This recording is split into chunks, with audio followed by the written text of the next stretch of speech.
بسم اللہ الرحمن الرحیم۔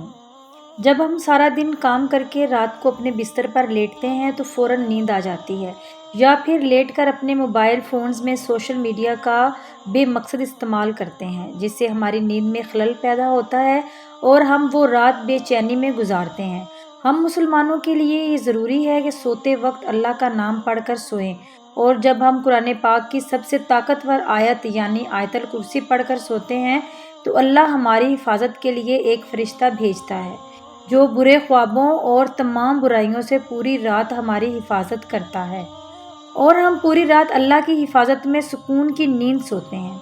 قرآن پاک کا ہر ایک لفظ ایک معجزہ اور تمام انسانیت کے لیے ہدایت کا راستہ ہے، لیکن قرآن پاک میں کچھ آیات ایسی بھی ہیں جو اپنے اندر موجود خصوصیات کی وجہ سے ایک اہم مقام رکھتی ہیں، اور قرآن میں آیت الکرسی کو وہ مقام حاصل ہے جس میں اللہ کی حاکمیت اعلیٰ کا بہترین خلاصہ موجود ہے، اور جس کی بنا پر یہ آیت قرآن کی سب سے بڑی اور سب سے اہم تسلیم کی جاتی ہے۔ حضرت علی رضی اللہ تعالیٰ عنہ نے فرمایا کہ قرآن کی سردار آیت الکرسی ہے۔ جب ہم اس آیت میں موجود مقصد کو تلاش کرتے ہیں تو ہمیں معلوم ہوتا ہے کہ اللہ نے ہم پر کتنی نعمتیں نازل کی ہیں، تو ہمیں اللہ کے سامنے سجدہ کر کے اس کا شکر ادا کرنا چاہیے۔ لیکن بعض دفعہ ہم اپنی مصروف زندگیوں میں اتنا کھو جاتے ہیں کہ ہم اپنے ارد گرد اللہ کی نعمتوں کو نظر انداز کر دیتے ہیں، لیکن کہیں نہ کہیں ہمیں ہمارے ناشکر دل کے اندر یہ خالی پن محسوس ہونے لگتا ہے کہ ہم جو بھی کچھ کر رہے ہیں یہ اللہ کے حکم اور فضل کے بغیر ممکن نہیں، تو ہم اس کا شکر کیوں نہیں ادا کرتے؟ اگر کہیں یہ تمام نعمتیں اللہ ہم سے واپس لے لے تو تب ہمارا کیا حال ہوگا؟ یہ سوال جب کسی کے ذہن میں آتا ہے تو وہ اللہ کی ان تمام نعمتوں کا شکر گزار بن جاتا ہے۔ جب ہم آیت الکرسی پڑھتے ہیں تو ہم اللہ کی عظمت کو تسلیم کرتے ہیں، اور جب ہم آخر میں یہ پڑھتے ہیں اور وہی ہے سب سے بلند عظمت والا، تو ہم اس کی عظیم طاقت کا شکر ادا کرتے ہیں، اور جب ہم ہر نماز کے آخر میں آیت الکرسی پڑھتے ہیں تو اللہ ہمارے دلوں کو اپنی نعمتوں اور شکر سے بھر دیتا ہے۔ حدیث پاک میں آیت الکرسی کو قرآن کی سب سے افضل آیت قرار دیا گیا۔ بچپن سے لے کر اب تک دن میں کئی مرتبہ ہم اسے پڑھتے ہیں، گھر سے نکلتے وقت، گھر میں داخل ہوتے وقت، سفر میں کسی بھی مشکل یا مصیبت میں، لیکن اکثر اوقات اس کے معنی سے ناواقف ہوتے ہیں۔ حدیث پاک کے مطابق ہر فرض نماز کے بعد اسے پڑھنے سے جنت میں داخلے کی ضمانت ہے۔ جو شخص اسے صبح پڑھے شام تک اللہ کی حفاظت میں رہتا ہے، اور شام کو پڑھنے والا صبح تک حفاظت الہی میں رہتا ہے۔ روایات میں ہے کہ اس اکیلی آیت مبارکہ کے نزول کے بعد 30,000 فرشتے اور بعض روایات کے مطابق 70,000 فرشتے اترے تھے، جس سے اس کی شان ظاہر ہوتی ہے۔ حدیث پاک میں ہے کہ نبی صلی اللہ علیہ وآلہ وسلم نے فرمایا، معراج کی رات مجھے 3 نور دکھائی دیے۔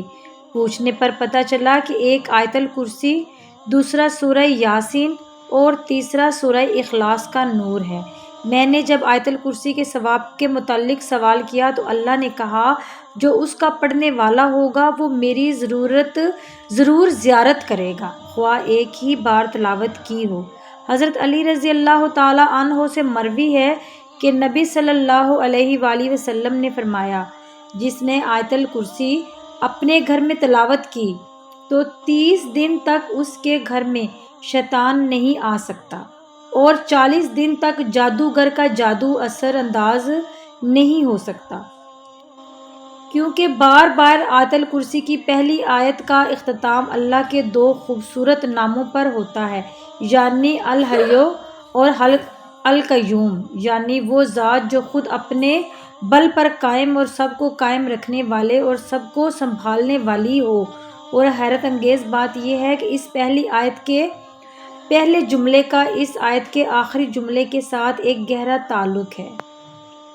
اس آیت کے آخری جملے میں پھر سے اللہ کے 2 نام آئے ہیں جو اس طرح ہیں، اور وہی ہے سب سے بلند عظمت والا۔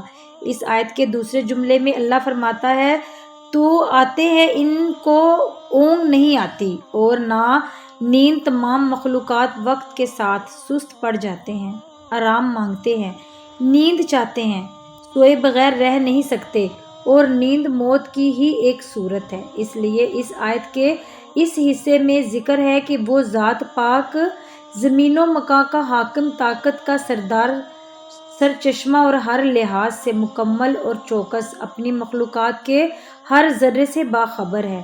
اب اس آیت کے 8ویں جملے میں دیکھیں کہ اللہ کیا فرما رہا ہے، اور اسے زمین و آسمان کی حفاظت تھکاتی نہیں ہے۔ اس آیت کا دوسرا جملہ اصل میں اس کے 8ویں جملے کے ساتھ کنیکٹڈ ہے، جس میں اللہ یہی فرماتا ہے کہ نیند اور آرام اس کی پیدا کردہ مخلوق کے لیے ہے، اور اللہ نہ سوتا ہے اور نہ اسے اونگ آتی ہے۔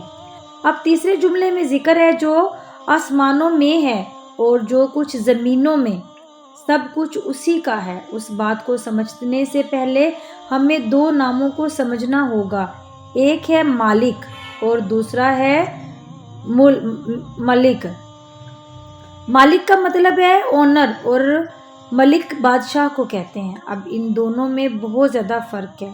ملکیت چیزوں کی ہوتی ہے جبکہ بادشاہت لوگوں پر کی جاتی ہے۔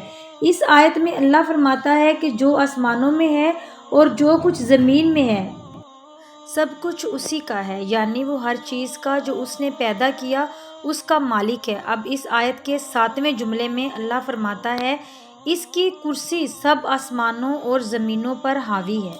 جب اللہ اپنی کرسی کی بات کر رہا ہے تو مطلب کہ وہ اپنی بادشاہت کی بات کر رہا ہے، اس لیے اللہ مالک بھی ہے اور ملک بھی۔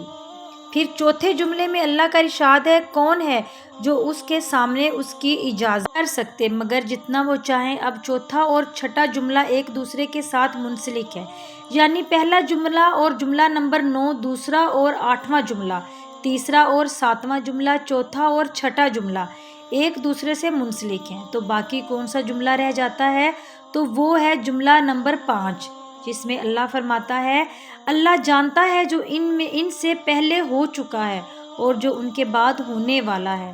یہ جملہ اس آیت کے بالکل درمیان میں ہے، جس سے پہلے اور جس کے بعد جو کچھ بھی اللہ نے بیان فرمایا اس کے بارے میں اس 5ویں جملے میں فرمایا کہ وہ سب جانتا ہے اور اس سے کچھ بھی چھپا نہیں۔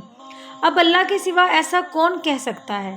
بے شک قرآن اللہ کے الفاظ ہیں، جس کی ایک ایک آیت ہمارے لیے ہدایت کا راستہ ہے۔ اللہ تعالی ہم سب کو قرآن کریم سمجھ کر پڑھنے والا اور اس پر عمل کرنے والا بنائے، آمین۔ ویڈیو کے آخر میں ایک بار درود شریف پڑھنا مت بھولیے گا۔